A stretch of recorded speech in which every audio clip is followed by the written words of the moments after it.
Hello friends, hopefully आप सभी लोग अच्छे होंगे। और वहीं से स्टार्ट करते हैं वीडियो जहां पे हमने लास्ट वीडियो फिनिश किया था, वहीं से स्टार्ट करेंगे। और मैंने आपको बोला था कुछ एग्जांपल्स, ठीक है। तो चलिए एक थोड़ा इजी एग्जांपल जहां पे एंगल्स की बात करता है, एंगल्स पूछे ऐसा क्वेश्चंस कर लेते हैं। तो क्वेश्चन क्या है? The angle of intersection the angle of intersection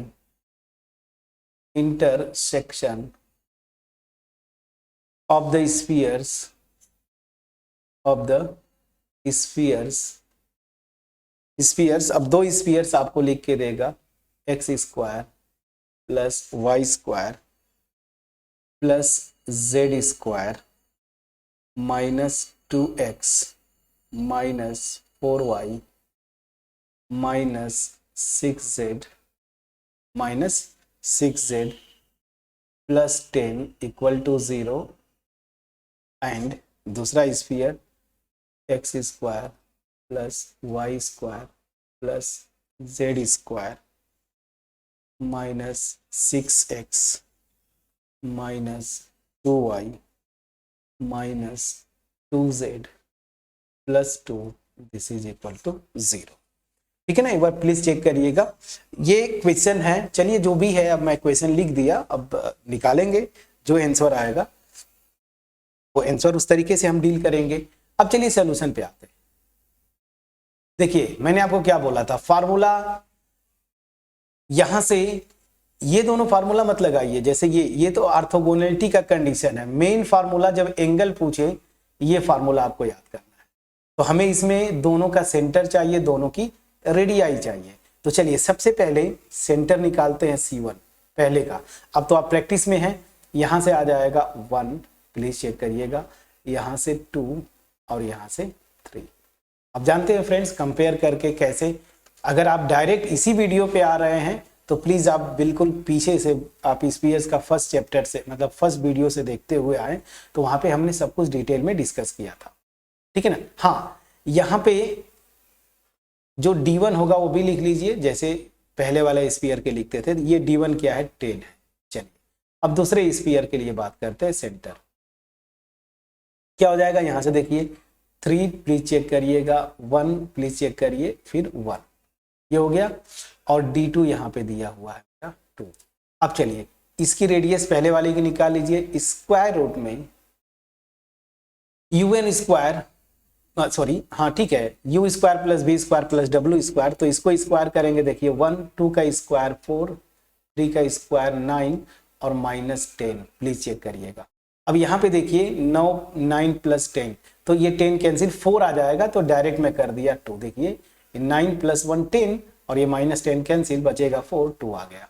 उसी तरीके से R2 निकाल लीजिए। स्क्वायर रूट में U square plus B square plus W square. तो यहाँ से 9 ना प्लस 1 माइनस 2, प्लीज चेक करिएगा। तो यहाँ से देखिए अगेन ये प्लस 2 माइनस 2 से कैंसिल, √9 मतलब 3। बस फ्रेंड्स, अगर एंगल मेरा थीटा है तो cos theta equal to R1 square plus R2 square minus D upon 2 R1 R2। ये फार्मूला मुझे भी याद हो गया, आपको भी याद हो गया होगा।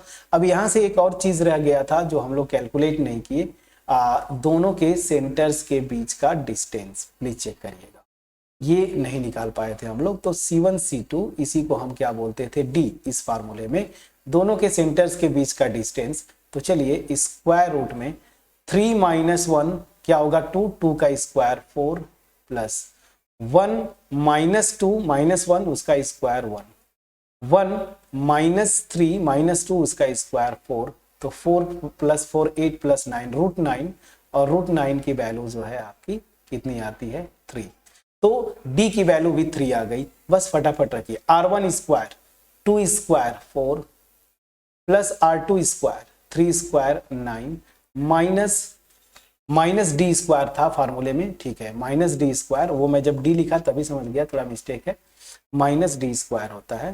तो ये भी हो जाएगा 9। D की वैल्यू देखिए दिस अपॉन 2r1r2, तो 2r1 की वैल्यू 2, इसकी वैल्यू 3, ये गया ऊपर आ जाएगा 4 अपॉन, ये देखिए 4 इंटू 3, 4 4 से कैंसिल आउट हुआ 1/3, प्लीज चेक करिएगा। और 1/3 दैट मीन्स आप cos थीटा इजकल टू 1/3 आ रहा है फ्रेंड्स, यहाँ पे याद रखिए cos थीटा इजकल टू 1/3, तो एंगल हमें निकालना है, तो यहाँ से थीटा की वैल्यू जो आ जाएगी cos इनवर्स 1/3, ये मेरा आंसर हो गया। ठीक है, सो चलिए कितने अच्छे से हमने किया। अब देखिए थोड़े से, ये तो वेरी शॉर्ट आंसर या फिर एमसीक्यू मल्टीपल चॉइस क्वेश्चन में बनेगा ये क्वेश्चन अगर आएगा तो, बट हमने बड़े आसानी से फार्मूले हमको याद हैं, बाकी कैसे करना है कॉन्सेप्चुअली हम गए और अपने आप यहाँ पे निकाल लिया। ठीक है, अब चलिए कुछ अच्छे क्वेश्चंस कैसे बनते हैं, जैसे अगर रिटेन में बोलूं शॉर्ट आंसर या लॉन्ग आंसर टाइप के क्वेश्चन, तो क्वेश्चन कैसे बनते हैं ये मैं एक एग्जांपल करवा रहा हूं। तो ये देखिए क्वेश्चन, ये किसी यूनिवर्सिटी में आया हुआ है, 1-2 बार नहीं 3-4 बार आया हुआ है, तो ये एक एग्जांपल है जिसको मैं लिखता हूं। Find the equation of sphere, find the equation of sphere, find the equation of sphere which touches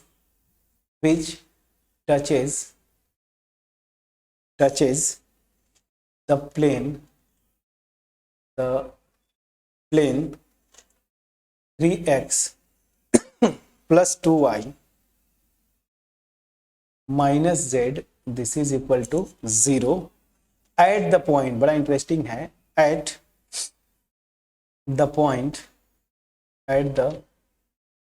point 1 minus 2 और 1, प्लीज चेक करिएगा this, and cut the sphere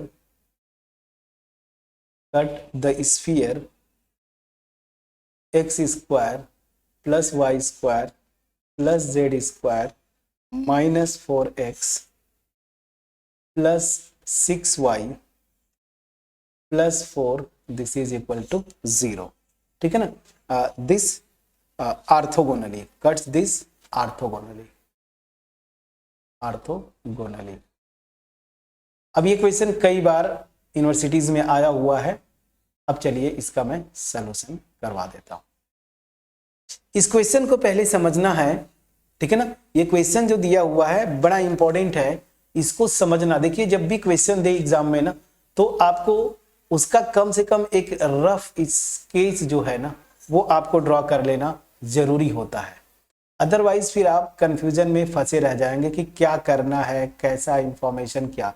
तो ये मान लीजिए मैंने सही से खींचा, चलिए ठीक है, ठीक ही है, 2 स्फीयर्स ले लिया, थोड़ा सा बढ़िया से स्फीयर्स नहीं बने बट कोई इशू नहीं।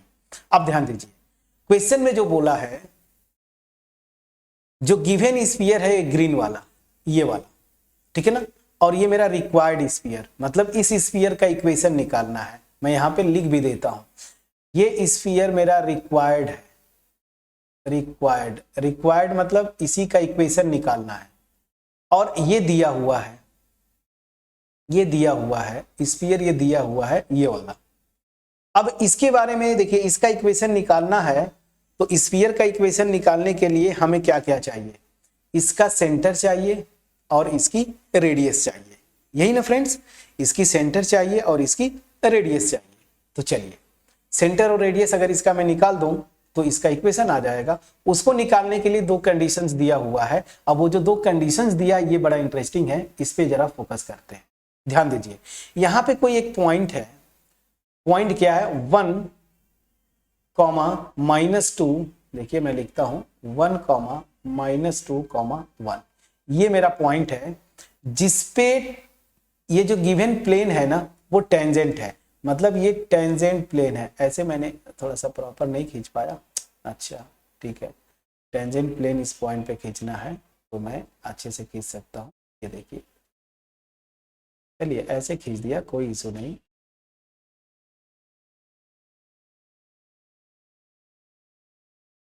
ये जो प्लेन है ये मेरा टेंजेंट प्लेन है, ये जो क्वेश्चन में दिया हुआ है 3x plus 2y minus z this is equal to 0, ये दिया है फ्रेंड्स। सो यहां पे ये प्लेन जो दिया हुआ है, अच्छा ये प्लेन के बारे में जो इंफॉर्मेशन है, एक minute, 3x plus 2y minus z plus 2 equal to 0 है फ्रेंड्स। वही मैं कह रहा हूं कि ये 0 कर दिया, प्लस 2 इक्वल टू 0 है, इसको आप सही करिए, ये है, ठीक है, प्लस 2 इक्वल टू 0 है यहाँ पे। अब यहाँ पे भी चेंज करना होगा, प्लस 2 इक्वल टू 0, ये प्लस है, ठीक है। चलिए ये आपका जो प्लेन है, ठीक है ना, वो इस पॉइंट पे इस स्फीयर के पे टेंजेंट है, पहली चीज। अब जो दूसरे इंफॉर्मेशन दिए हुए हैं वो देखिए, क्वेश्चन में आपको जो दिया हुआ है कि ये दोनों 90 डिग्री पे इंटरसेक्ट करते हैं, दैट मीन्स क्या हुआ कि इनके रेडियाई के बीच का जो एंगल होगा, ये मान लीजिए इसका सेंटर C1 है, इसका सेंटर C2 है, तो इनके बीच का ये क्या करते हैं, ऑर्थोगोनली इंटरसेक्ट करते हैं, मतलब इनके बीच का एंगल 90 डिग्री, मतलब उनके रेडियाई के बीच का एंगल 90 डिग्री है, ठीक है। अब चलिए, अब ध्यान दीजिए, अगर मुझे सेंटर निकालना, देखिए दो चीज निकालना है, सेंटर और रेडियस।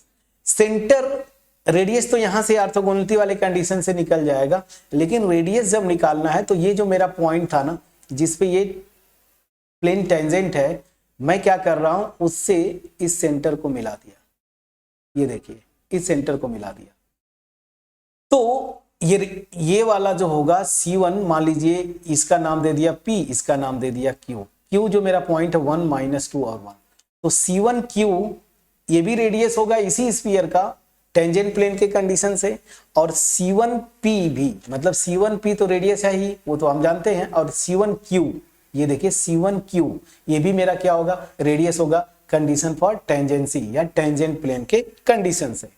हम इसमें इंटरेस्टेड क्या है, हम ये चाहते हैं ना कि ये जो मेरा पॉइंट है ना, इसका ये कोऑर्डिनेट निकाल लो, सेंटर यहां से निकल जाएगा, तो ये सेंटर अगर निकल गया तो इस वाले स्फीयर का सेंटर और रेडियस तो पता ही है, देखिए इसका सेंटर और रेडियस क्या होगा, यहां से देखिए, यहां से 2, -3, 0, जेड है ही नहीं, तो ये 0 हो गया। और इसकी रेडियस की जो बात करते हैं R2 ना, ये R2 ये भी निकल जाएगा, सेंटर ये हो गया, तो इसका स्क्वायर में u square plus B square plus 0 minus D मेरा 4 है, तो यहां से देखिए 3 आ गया, तो इसकी रेडियस जो है मेरी ये 3 आ गई। R2 मुझे पता है, C2 भी पता है, मुझे R1 निकालना है और C1 निकालना है, और ये निकल जाएगा, तो इस स्फीयर का इक्वेशन निकल जाएगा जो कि क्वेश्चन में दिया है। तो ध्यान दीजिए, अगर सेंटर निकाल लूं तो ये दोनों के सेंटर के बीच का डिस्टेंस निकाल लूंगा, d निकल जाएगा, R2 पता है, इसको मान लूंगा कि ये मेरी रेडियस R1 है, तो ऑर्थोगोनल होने का कंडीशन, जो पहला जो कंडीशन था R1 square plus R2 square equal to D square, इस वाले से मैं इसकी रेडियस निकाल लूंगा, ठीक है ना। तो मेन मेरा क्या है, सेंटर निकालना। अब सेंटर कैसे निकालेंगे, तो ध्यान दीजिएगा, ये टेंजेंट प्लेन है, तो सेंटर से जो ये परपेंडिकुलर, मतलब ये क्या जो मिला रहे हैं आप, कंडीशन फॉर टेंजेंसी, तो यही तो रेडियस के इक्वल होगा, मतलब क्या होगा, C1Q जो है इस प्लेन पे नॉर्मल होगा, समझ में आ गया, और नॉर्मल होगा तो इस प्लेन का एक्चुअल जो नॉर्मल है, मान लीजिए एक्चुअल नॉर्मल आपका ऐसा कुछ है, इस प्लेन का एक्चुअल नॉर्मल ऐसे ही तो होगा, ऐसे, तो इस प्लेन का एक्चुअल नॉर्मल और ये जो C1Q ये दोनों पैरेलल होंगे, मतलब क्या हुआ, C1Q जो लाइन है उसका डायरेक्शन रेशियोज एग्जैक्टली प्रोपोर्शनल होंगे प्लेन का जो नॉर्मल का डायरेक्शन रेशियो है, और नॉर्मल का डायरेक्शन रेशियो देखिए क्या है, 3, 2 और -1, मतलब क्या हुआ, इस लाइन C1Q का डायरेक्शन रेशियोज मैं ले सकता हूं 3, 2 और -1, ले सकता हूं कि नहीं ले सकता हूं फ्रेंड्स। तो चलिए बस पहले ये लिखिए, तो सिंस प्लेन ये जो लिखा है ना क्वेश्चन में, 3x plus 2y minus z plus 2 this is equal to 0 is tangent plane to required sphere. देखिए जो निकालना है उसको हम रिक्वायर्ड लिखते हैं, रिक्वायर्ड स्फीयर, जिस स्फीयर का इक्वेशन निकालना है, ठीक है ना। So from figure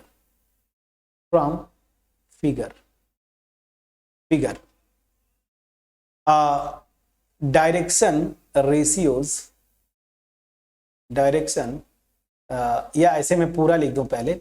so from figure,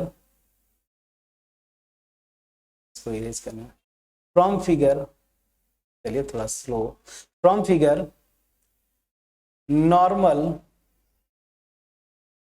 to the plane is parallel to, क्या, parallel to the line C1Q, ठीक है ना। सो हेंस डायरेक्शन रेशियोज, मैं शॉर्ट में लिख देता हूं, आप पूरा लिख लीजिएगा नोट्स बनाते वक्त। Direction ratios of line C1Q, ये क्या है, R, क्या हो जाएंगे, बस मैं यही ले सकता हूं 1 ये 3 2 और -1, तो 3 2 एंड -1 ये हो जाएगा फ्रेंड्स। अब ध्यान दीजिए, इस लाइन C1Q का इक्वेशन निकाल सकता हूं, जो कि Q क्या है, 1 - 2 1 से पास करता है और जिसका डायरेक्शन रेशियो ये है। सो इक्वेशन ऑफ लाइन C1Q क्या हो जाएगा, x - x1 दिस अपॉन, ये देखिए 3, डायरेक्शन रेशियो 3 2 -1 है, y - y1 ये -2 है, this upon 2, this is equal to z - z1 upon, please check करिएगा, ये होगा, ठीक है ना, ये -1 है, ठीक है ना। और अच्छा मैं उल्टा ले लिया था, पॉइंट जो है z1 मेरा 1 है, तो यहाँ पे माइनस होगा फ्रेंड्स, कोई इशू नहीं, और डायरेक्शन रेशियो -1 है, ठीक है, वो लिखने में जल्दी में यहां से ये आ गया था, ठीक है। अब चलिए, अब ये R मैं लिख सकता हूं, तो C1 का जो कोऑर्डिनेट होगा वो यहां से मैं लिख सकता हूं। So the coordinates of centre C1 R क्या हो जाएंगे, चलिए यहीं से लिख लीजिए, आप निकालना जानते हैं, 3R + 1 लिख सकते हैं फ्रेंड्स। सो 3R + 1, उसी तरीके से 2R - 2, उसी तरीके से -R + 1, प्लीज चेक करिएगा, ठीक है ना। तो सेंटर का कोऑर्डिनेट जो है ये मेरा पता चल गया। अब ध्यान दीजिए, सेंटर का कोऑर्डिनेट मेरा ये है। अब मैं आ जाता हूं जरा यहां पे, ये निकल गया। अब चलिए, हालांकि हमें एनीवेज इसको आप स्टार लिखिए क्योंकि सेंटर हम यहां से निकालेंगे। अब मैं आता हूं, ऑर्थोगोनलिटी कंडीशन लगाना है, तो यहां पे इसकी रेडियस चाहिए कि नहीं चाहिए friends. So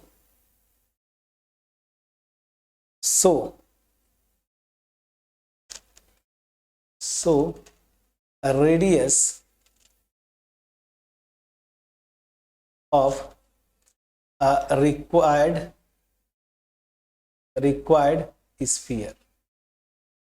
sphere R1, this is, ध्यान दीजिए R1 C1P भी है और C1Q भी है, तो यहां से मैं लिख दिया C1Q ना।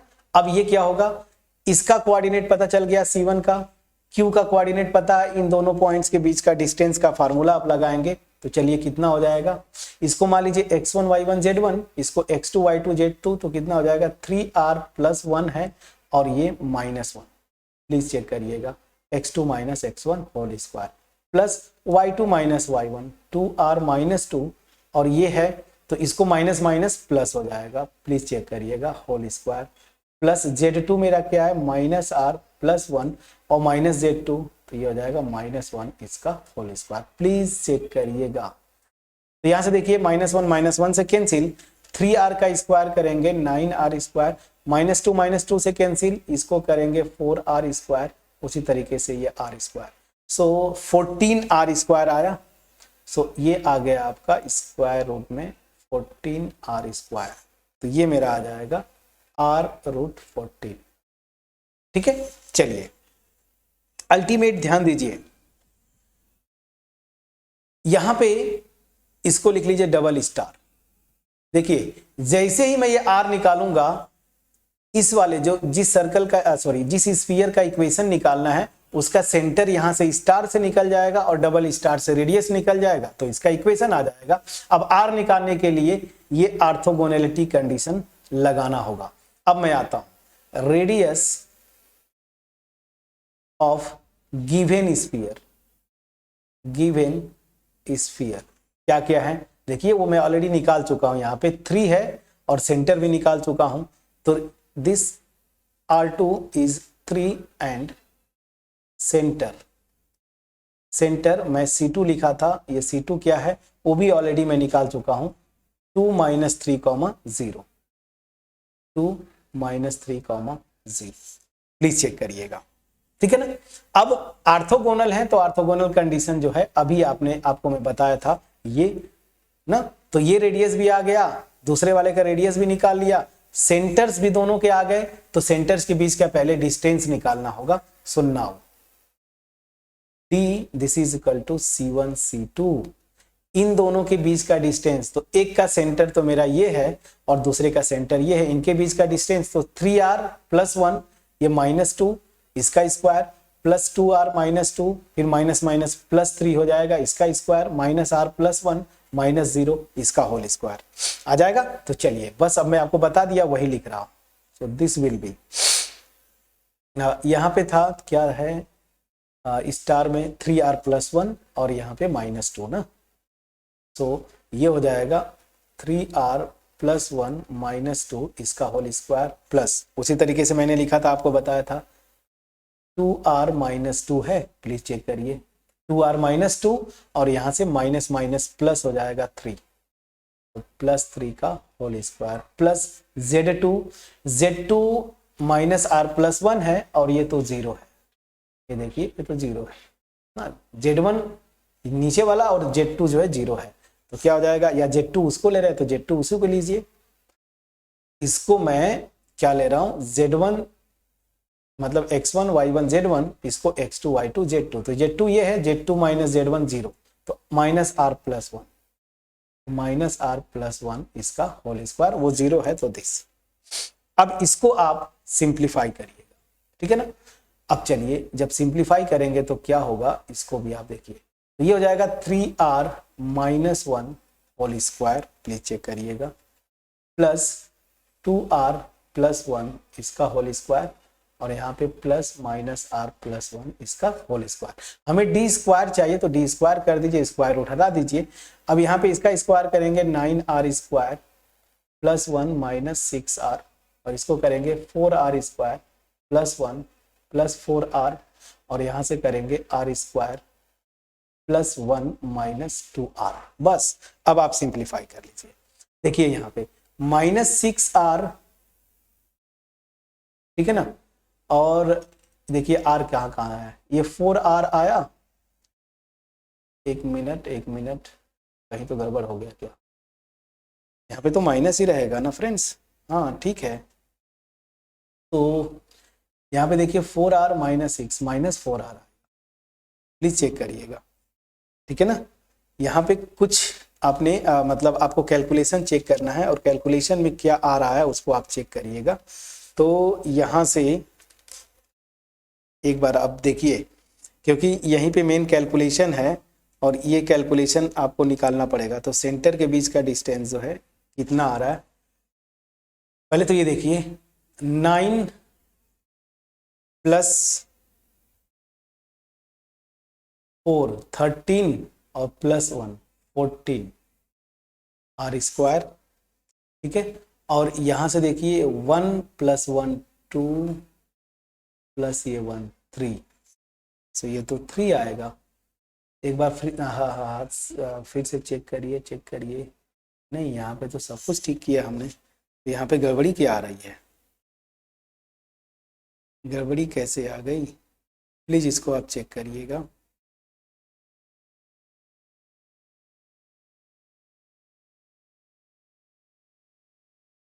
ये कैसे आ गया, C1 C2 के बीच का जो डिस्टेंस है वो कैसे आ गया इतनी, इसमें तो फिर तो गड़बड़ी कुछ आ रही है ना। चलिए क्या क्या आ रहा है इसको चेक करिए, दिस प्लस प्लस करिए, कोई इशू नहीं है। +3 और यहाँ से -6r प्लस तो -2r -4r, इसको आप प्लीज चेक कर लीजिएगा, इसको आप चेक करिएगा, ठीक है ना, इतना। अब चलिए, सिंस स्फीयर्स आर ऑर्थोगोनल, तो क्या कंडीशन है, r1 square plus r2 square this is equal to c1 c2 square मतलब d स्क्वायर। r1 पहले वाले का रेडियस क्या निकाला है आपने, ये देखिए, ये निकला था, तो ये आ जाएगा r स्क्वायर 14, मतलब ये हो जाएगा 14r square plus r2 second वाले का रेडियस आपने पहले निकाला 3 ना, देखिए पहले वाले ये निकाल चुके हैं r2, तो ये हो जाएगा मेरा 3 का square 9, this is equal to, please check करिएगा, दिस इज इक्वल टू आपने यहां से निकाला 14r square plus 3 -4r, please check करिए, ये देखिए 14 दिस कैंसिल आउट हुआ, इधर से ये जाएगा तो -4r this is equal to -6, please check करिएगा। एक मिनट, इधर ले जाएंगे +6 होगा, -4 इसको रखेंगे, इधर ले जाएंगे +6 होगा, तो r की वैल्यू +6 अपॉन -4 मतलब अल्टीमेट -3/2। चलिए, तो हमने r की वैल्यू निकाल लिया, ये ठीक था फ्रेंड्स कैलकुलेशन, मैं जस्ट चेक कर रहा था, मैं कैलकुलेशन मिस्टेक होता ना, इसलिए मुझे हमेशा डर लगा रहता है, ठीक है। सो r की वैल्यू -3 जो भी ठीक है, ये r की वैल्यू -3/2 आ गया। बस फ्रेंड्स, जब r की वैल्यू -3/2 आ गया, इसको इक्वेशन नंबर 3 लिख ले, कहीं पे 3 तो नहीं लिखा था इक्वेशन, मेरे ख्याल से कहीं पे इक्वेशन ही नहीं लिखा था, तो ये मेरा इक्वेशन नंबर 1 हो गया। अब देखिए, यूजिंग, ये इक्वेशन 1 है, यूजिंग 1 इन स्टार C1 जो सेंटर है रिक्वायर्ड का, क्या हो जाएगा, -3/2 आपको रखना है, यहां पे चेक करिए, -3/2 तो -9/2 +1 और यहाँ 2 हो जाएगा, तो -7/2 हो जाएगा, प्लीज इसको आप चेक करिएगा। तो यहाँ पे ये जब रखेंगे ना -3/2, तो ये -7/2 आता है, तो यहाँ पे मैं लिखता हूँ -7/2। अब चलिए -3/2 रखेंगे, तो -3/2 तो 2 से कैंसिल, -3 -2 -5 हो जाएगा, तो यहाँ पे -5, प्लीज चेक करते चलिएगा कैलकुलेशन। फिर यहाँ पे -3/2 लिखेंगे तो +3/2 हो गया, और 3 2 5/2, तो यहाँ पे 5/2 हो।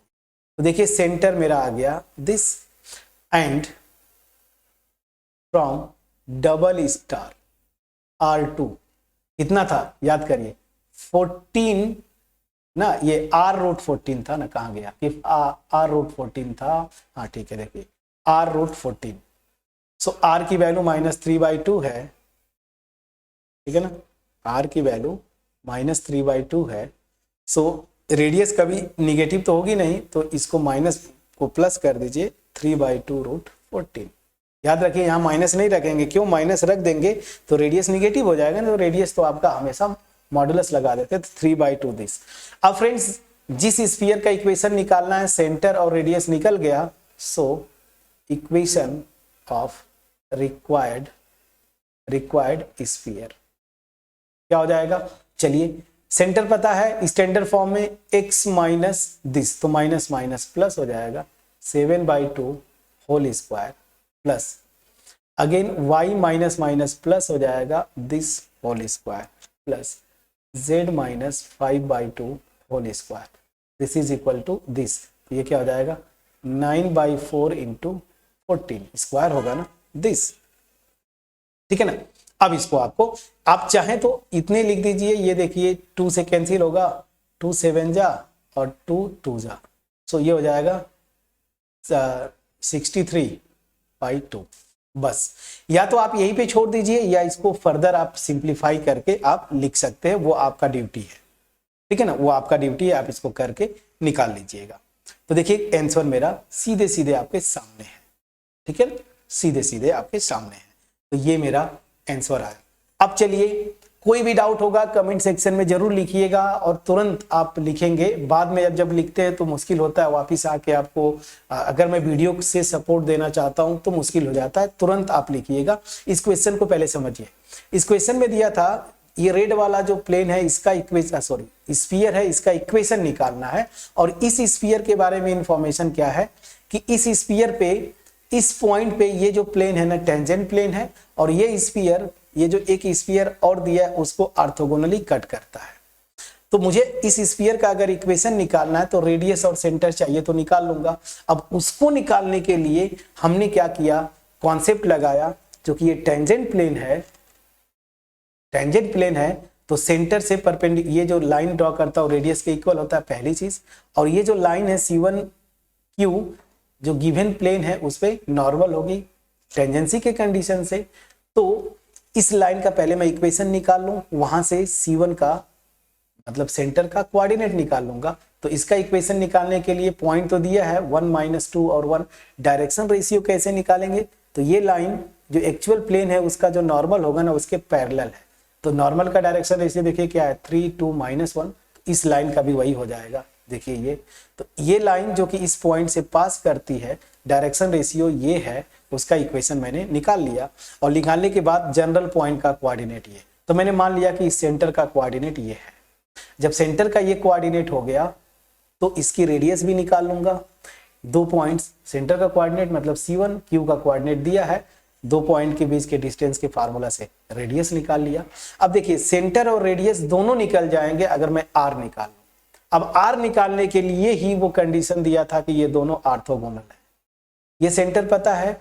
अब गिवन जो स्फीयर है उसका रेडियस और सेंटर तो हम ऑलरेडी उसके इक्वेशन से निकाल चुके हैं, बस निकाल के हम लोग जो है ऑर्थोगोनलिटी का कंडीशन लगाया और वहां से हमने R की वैल्यू निकाल ली। R की वैल्यू उठा के रख दिया स्टार में, सेंटर आ गया, डबल स्टार में रखा तो रेडियस आ गया। यहाँ पे माइनस आ रहा था बट याद रखिए रेडियस नेगेटिव नहीं होता तो इसको मॉडुलस ले लेंगे और इसमें स्टैंडर्ड फॉर्म में इक्वेशन जो है वहां पे रखा, स्फीयर का इक्वेशन आ गया। ठीक है फ्रेंड्स, सो स्फीयर्स में मेरी तरफ से इतना ही। मैं देखता हूं अगर कुछ और एग्जांपल्स या कुछ कॉन्सेप्ट अगर मिल जाते हैं मुझे लगता है करवाने का तो मैं करवा दूंगा, अदरवाइज स्फीयर्स में इतना ही। ठीक है, सो होपफुली मेरा एफर्ट आपके पास पहुंच पाया होगा। मिलते हैं नेक्स्ट वीडियो में, तब तक अपना ख्याल रखें, पढ़ाई करते रहें। Thank you so much.